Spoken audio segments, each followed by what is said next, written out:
పెక్కి మార్పు కొరకు తల ఎత్తి ప్రశ్నించే హక్కే ఈ జనసేన. కళ్ళు తెరిచి ఎలుగెత్తి కుళ్ళు కడగ యువ శక్తి నిలదీసే హక్కే ఈ జనసేన. నలుగుతున్న జనఘోషకు సమాధానమేదంటూ తగులుతున్న విలయాలను సమాధి చెయ్యాలంటూ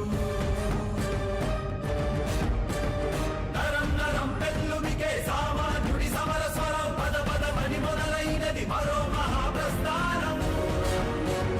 జనగణమే తనగణమై ఉదయించిన జనసేన, జనహితమే తన మతమై కదిలింది జనసేన. జనసేన జనసేన జనసేన జనసేన జనసేన జనసేన జనసేన జనసేన. తూర్పు దిక్కు ఎరుపెక్కి మార్పు కొరకు తల ఎత్తి ప్రశ్నించే హక్కే ఈ జనసేన.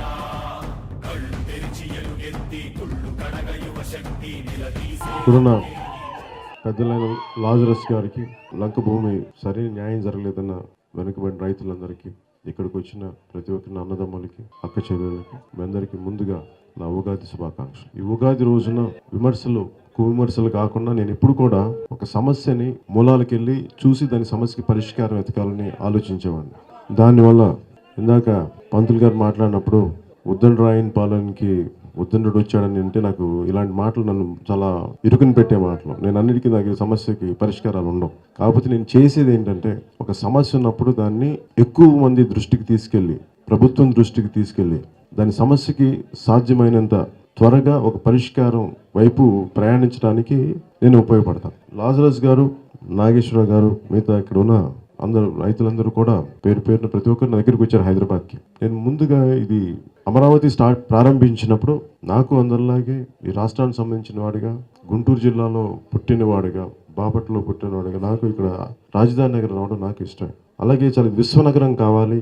జనసేన ఆవిర్భావానికి కారణమే రాజధాని లేకుండా గెంటేశారు, ఒక పద్ధతి పాడు లేకుండా విభజన చేశారు అన్న ఆలోచన. దానివల్ల ప్రజలు ఎంత నష్టపోతారు, భావితరాలు ఎంత నష్టపోతాయి అన్న వేదంతో నేను జనసేన పార్టీ పెట్టాను. అన్యాయం జరుగుతుంది.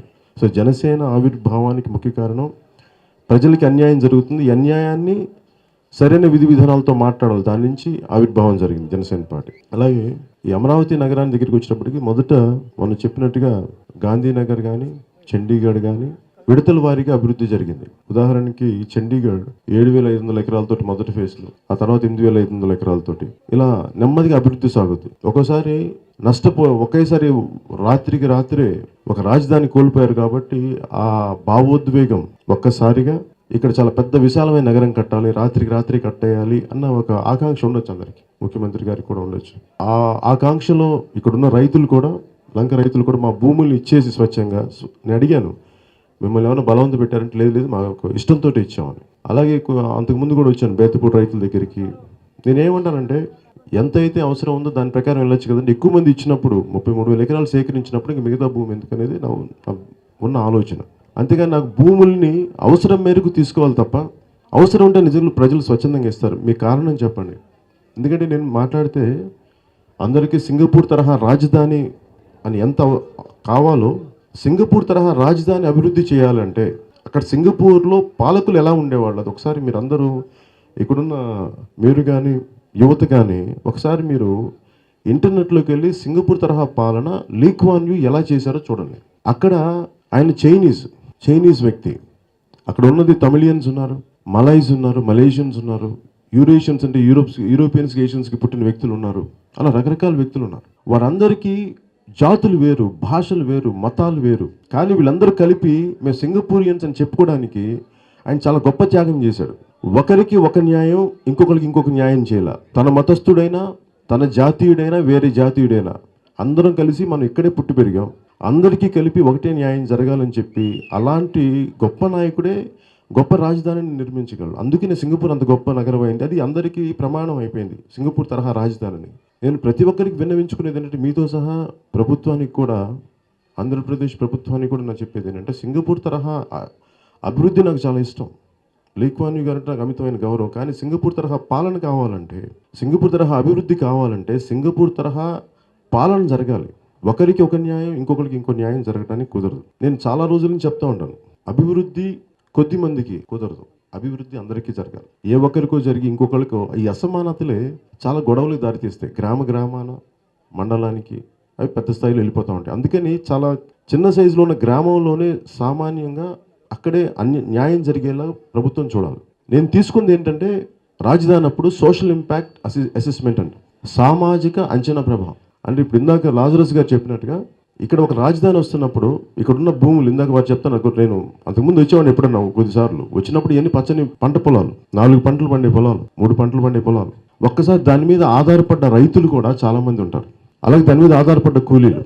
చాలా గొప్ప సంఘటన ఒకసారి ఏం జరిగిందంటే ఈ మధ్యన ఒకసారి మాట్లాడుతున్నప్పుడు ఒక బేతపూట సైడు ఒక ఆవిడ చెప్పింది, నా భర్త తాగుడికి అలవాటు అయిపోయి వెళ్ళిపోయారు, ఇంకెవరు లేరు, నేనే నా కుటుంబాన్ని పోషించి ఈ రోజున ఒక 100 మందికి పైగా నేను కూలీ ఇచ్చే స్థాయికి వచ్చానంటే ఎకరం నుంచి ఆవిడ 8 ఎకరాలు 9 ఎకరాలు పెంచుకుంటా ఇంతమందికి వచ్చింది. ఇవన్నీ చూసినాక ఇది ఇంతమంది ఆర్థికంగా దెబ్బతింటారు. అందుకని ఒక రైతు కూలీలే కాదు, రైతులే కాదు, ప్రతి ఒక్కరికి దీంట్లో న్యాయం జరగాలని మనస్ఫూర్తిగా కోరుకున్నాను. ఈ రోజున ఈ అసైన్ భూములకి కొన్ని తరాలుగా ఇక్కడే నివసిస్తున్నప్పుడు ఇందాక చూసినప్పుడు పొలాల్లో ఒక గట్టు, ఈ మొక్కజొన్న వేసిన గట్టు పక్క ఒక చిన్న గట్టే తేడా. ఈ గట్టుకి ఒక న్యాయం, ఈ గట్టుకి ఇంకొక న్యాయం అనగానే సహజంగా కష్టపడ్డ వాళ్ళకి బాధ వేదన కలుగుతాయి. సో ప్రభుత్వం దీన్ని ఆల్రెడీ చట్టాలు ఉన్నాయి, కోర్టు తీర్పులు ఉన్నాయి, అసైన్ భూములు కూడా సమానమైన పరిహారం ఇవ్వాలి, సమానమైన న్యాయం జరగాలని.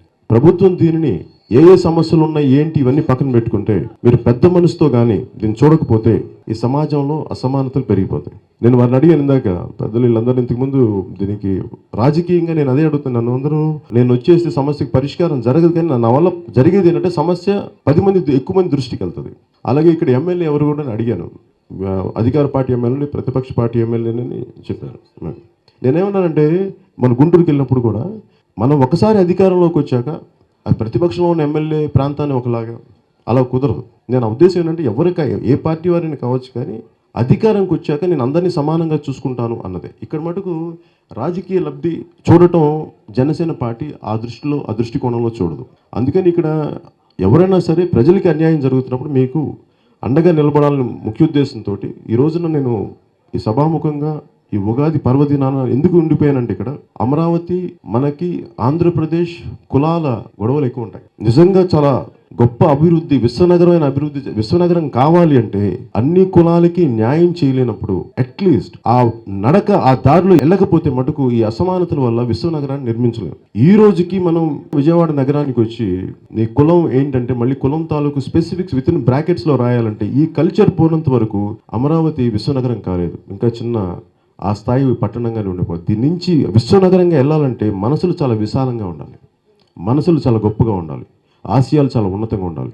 అందుకని నేను ప్రభుత్వానికి ఏం కోరుకుంటానంటే మీరు ఏమైతే చెప్పారో వారికి గతంలో కూడా చెప్పారంటే మీరు వారికి సమానమైన న్యాయం చేయండి. ఒకసారి అట్లీస్ట్ మీరు కనీసం వారితో కలిసి మీరు వారి గోడు వినండి. అంతేగాని ఇది కేవలం ఒక ఎలక్షన్ తంతులాగా మీకు ఓట్లేస్తేనే మీకు అభివృద్ధి చేస్తాం కాదు. ఇక్కడ మీరు అధికారం చేపట్టింది ప్రజలకి న్యాయం జరగడానికి. అట్లీస్ట్ మీరు ఆ నమ్మకం కలిగించలేనప్పుడు ఈ ప్రభావం చాలా విచిత్రమైన పరిస్థితులు దారితీస్తాయి. ఎందుకంటే నేను ఈ ఉగాది పర్వదినాన నేను శుభాలు పలకాలనుకుంటాను తప్ప దీన్ని సమస్యని 10 మంది దృష్టికి తీసుకొచ్చిన ఇది అన్యాయం జరిగింది. ఇది దళిత భూములకి, అసైన్ భూములకి, ఇది జనరల్గా ఒక 4 తరాల నుంచి చేసుకున్న భూములకి అన్యాయం జరిగింది. ఈ అన్యాయానికి అన్నిటికీ సమానమైన న్యాయం ఇవ్వాలని చెప్పి కోర్టులు చెప్పింది, అలాగే ఎస్సీ ట్రిబ్యునల్ చెప్పింది, ఎస్సీ కమిషన్ చెప్పింది. ప్రతి ఒక్కరూ ఒప్పుకున్నారు. దీన్ని సరిగ్గా తొందరగా సత్వరంగా న్యాయం చేయాలని నేను మనస్ఫూర్తిగా ఆంధ్రప్రదేశ్ ప్రభుత్వాన్ని, గౌరవ ముఖ్యమంత్రి శ్రీ నారా చంద్రబాబు నాయుడు గారిని కోరుకుంటున్నాను. ఇది నేను రాజకీయాలంటే నాకు వ్యక్తులతో గొడవలు ఉండవు, మీకు దయచేసి అది అర్థం చేసుకోండి. ఒక ఏకవచన సంబోధనలు, తిట్లు నేను తిట్టు. నేను ఎప్పుడైనా సరే నేను గొడవ పడేది వారి పాలసీ విధానం ప్రజలకి నష్టం కలిగింది, మీ పాలసీ విధానం బాగుందంటే మేము బాగుందంటాం, మీ పాలసీ విధానాలు బాగలేవంటే ఖచ్చితంగా దాన్ని నిలదీస్తాం. అంతేగాని దీంట్లో మర్యాద ఇచ్చినంత మాత్రాన ఒకరికి ప్రో అనో, మర్యాద ఇచ్చినంత మాత్రాన ఇంకొకరికి యాంటీనో కాదు. అందుకే నేను జనసేన పార్టీ ప్రతి ఒక్క శ్రేణులకి నేను ఏం చెప్తానంటే ఇది పాలసీ విధానాల ద్వారా నేను మాట్లాడిన. ఒక పార్టీ ఒక పాలసీ విధానం చెప్పినప్పుడు, ప్రభుత్వం ఒక పాలసీ ప్రకటించినప్పుడు ఆ పాలసీనే మాట్లాడడం తప్ప వ్యక్తులకు తీసుకెళ్ళకండి. ఆ వ్యక్తులకు తీసుకెళ్ళటం వల్ల ఏం జరుగుతుందంటే నష్టం. ఇప్పుడు నేను ఈ రోజున కూర్చొని ఇందాక వారు కూడా మాట్లాడుతున్నప్పుడు వ్యక్తిగా నేను తిట్టడం అనవసరం. ఎందుకంటే మీ సమస్య ఉంది, అధికారం మీ చేతిలో ఉంది, మీ సమస్యకి మీరు పరిష్కారం జరపలేదు, మీరు ఈ పని చేశారు, ఈ మాట ఇచ్చారు, ఈ పని జరగలేదు, దీని మీదే మాట్లాడతాను. ఇంకా తప్పదు మాటలు వింటలేదు అనుకున్నప్పుడు దానికి ఒక సమయం ఉంటుంది. అప్పుడు దాకా దయచేసి అందరూ దీన్ని జనసేన కార్యకర్తలు శ్రేణులు కూడా దీన్ని దయచేసి అదే విధంగా దీన్ని ముందుకు తీసుకెళ్ళండి. అలాగే ఈ రోజున పార్టీకి సంబంధించిన ఒక స్పోక్స్ పర్సన్ ప్యానల్ని మీకు మన పార్టీ శ్రేణులు పరిచయం చేస్తాయి. వారి ఇప్పుడు ఈ సమస్యకి ఏదైతే లంక భూముల సమస్య ఉందో దీన్ని ప్రభుత్వం దృష్టిలో పడేలాగా ఒక జ్యుడిషియల్ ఎంక్వైరీ పెట్టమని చెప్పండి. ఈ అన్యాయానికి నిజంగా ప్రజలు నిజంగా బాధపడుతున్నారు. ఒకవేళ నేను మాట్లాడుతున్నప్పుడు ఇది రాజకీయ పరిస్థితులు మాట్లాడుతున్నా అనుకున్నా కానీ దీని మీద ఒక జ్యుడిషియల్ ఎంక్వైరీ చేయండి. వీళ్ళకి నిజమైన న్యాయం చేయండి. వీళ్ళకి దయచేసి మీకు విశ్వనగరం అమరావతి అని చెప్తున్నప్పుడు కొందరికి అభివృద్ధి అందరికీ కాదు అంటే పర్యవసానాలు కానీ దీని కాన్సిక్వెన్సెస్ చాలా తీవ్రంగా సమాజం మీద పడతాయి. అలాగే ఆ విశ్వనగరంగా చెయ్యాలి అంటే ఇది ప్రపంచం దృష్టి కూడా దీని మీద ఉంటుంది. లండన్లో ఉన్న పారిశ్రామికవేత్తల దగ్గర నుంచి అమెరికాలో ఉన్న పారిశ్రామికవేత్తలు ప్రతి ఒక్కరి దృష్టి ఉంటుంది. ప్రతి చిన్న సంఘటన ప్రపంచం దృష్టికి వెళ్తుంది. అందుకని దయచేసి దీన్ని రాష్ట్ర ప్రభుత్వం చాలా జాగ్రత్తగా చాలా బాధ్యతతోటి ఇక్కడ ఉన్న వారికి న్యాయం జరగాలి. ఒక హై లెవెల్ అధికారిని కానీ ఒక హై లెవెల్ ఒక జ్యుడిషియరీకి సంబంధించిన వ్యక్తుల్ని కానీ దీన్ని కమిటీలు వేసి వీరికి సత్వరంగా న్యాయం జరిగేలా చేయమని నేను మనస్ఫూర్తిగా ఈ ఉగాది పర్వదినాన్ని కోరుకుంటున్నాను. ఒకవేళ వీరికి న్యాయం జరగలేని పక్షంలో దీనిని జనసేన పార్టీ 2019 ఎన్నికల్లో ఖచ్చితంగా దీన్ని దృష్టిలో పెట్టుకుంటుంది. వీరికి న్యాయం జరిగేలాగా పద్ధతి చేస్తాం. బేతపూడి రైతులకు కానీ మిగతా ప్రతి ఒక్కరికి పేరు పేరున మీ అందరి తరఫున మీ అందరికీ సరైన న్యాయం జరిగేలాగా మేము జనసేన పార్టీ అండగుంటుందని ప్రజలకు అండగుంటామని తెలియజేసుకుంటూ సెలవు తీసుకున్నాం. ఉగాది పర్వదినం. ఇది ఫస్ట్ అందరికీ అర్థం చేసుకోవాల్సింది ఏంటంటే మీరు మాస్టర్ ప్లాన్ అనేది ఒక రాజధాని నిర్మించడానికి 2 దశాబ్దాల పైన పడుతుంది. మెంటల్గా అందరూ మానసికంగా అందరూ సిద్ధపడండి. ఈరోజు ఇచ్చేస్తే ఎందుకంటే చాలా మార్పులు జరుగుతాయి. వచ్చే 5-6 సంవత్సరాల్లో వచ్చే 2 సంవత్సరాల్లో కూడా వచ్చే సంవత్సరం నుంచి కూడా చాలా మార్పులు జరుగుతాయి. అందుకే మీరు అన్నిటికీ అందరూ సంసిద్ధంగా ఉండండి. ఇది ఫైనల్ కాదు. దీని ముందు చాలామంది మిగతా పార్టీలు కూడా కూర్చుంటే అందరికీ న్యాయం జరిగే విశ్వనగరమే అవ్వాలి తప్ప కొద్దిమందికే కాదు. అందుకని మీ సమస్యని మీ దృష్టిలో పెట్టుకున్నా దాన్ని మీకు ముందుకు తీసుకెళ్తాం. దయచేసి మీరు మాట